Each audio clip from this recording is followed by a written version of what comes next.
हम उन जैसे कभी सोच ही नहीं सकते। हम अपनों के बारे में ही कभी सोचते नहीं, पर वो तो देश की सोचते हैं। हाँ, मैं उन्हीं लोगों के बारे में बात कर रही हूँ जिन्होंने हिंदुस्तान के आज़ादी का ख्वाब सजाया, और सिर्फ सजाया ही नहीं, असलियत में भी लाया। उन लोगों की कभी किसी से तुलना हो ही नहीं सकती, जिन्होंने हिंदुस्तान की आज़ादी का हर एक पन्ना लिखा। आज़ादी की किताब लिखना इतना आसान भी नहीं था।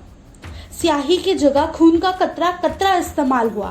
कागज की जगह ये हिंदुस्तान की पुण्य भूमि थी, और कलम की जगह हत्या।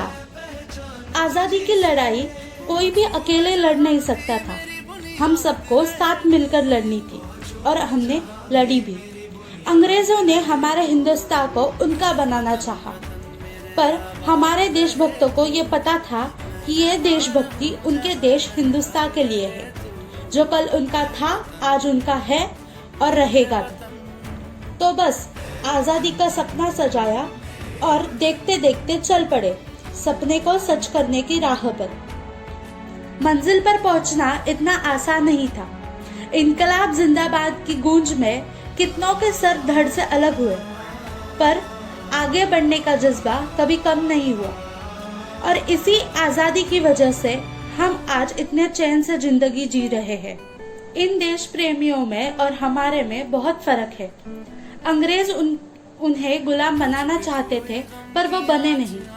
पर हम अपनी मर्जी से अंग्रेजों की गुलामी कर रहे हैं। बहुत सोचने पर यही लगता है कि अंग्रेज तो उनके दो मकसद में कामयाब हो गए। पहला बंटवारा, और दूसरा कि हम उनकी गुलामी करें। इस देश की आज़ादी आज एक हकीकत है, जो इन देशभक्तों के सपने से हुई। और इस आज़ादी के जंग में हर एक इंसान भारतीय बन के लड़ा, चाहे वो मर्द हो या औरत। देश के लिए बलिदान सबका अपनाया गया। पर आज के ये सीखे सवरे हुए लोग बेटियों को अपनाने के लिए तैयार नहीं। चलिए छोड़िए, ये सब बातें तो चलती रहेगी। और छोड़िए का मतलब ये भी नहीं कि आप इन बातों को सीरियसली ना लें। सीरियसली लीजिए। और आप सब लोगों को स्वतंत्रता दिन की बहुत बहुत शुभकामनाएं। ईश्वर से यही मनोकामना है कि ये आज़ादी का जश्न ऐसा ही चलता रहे।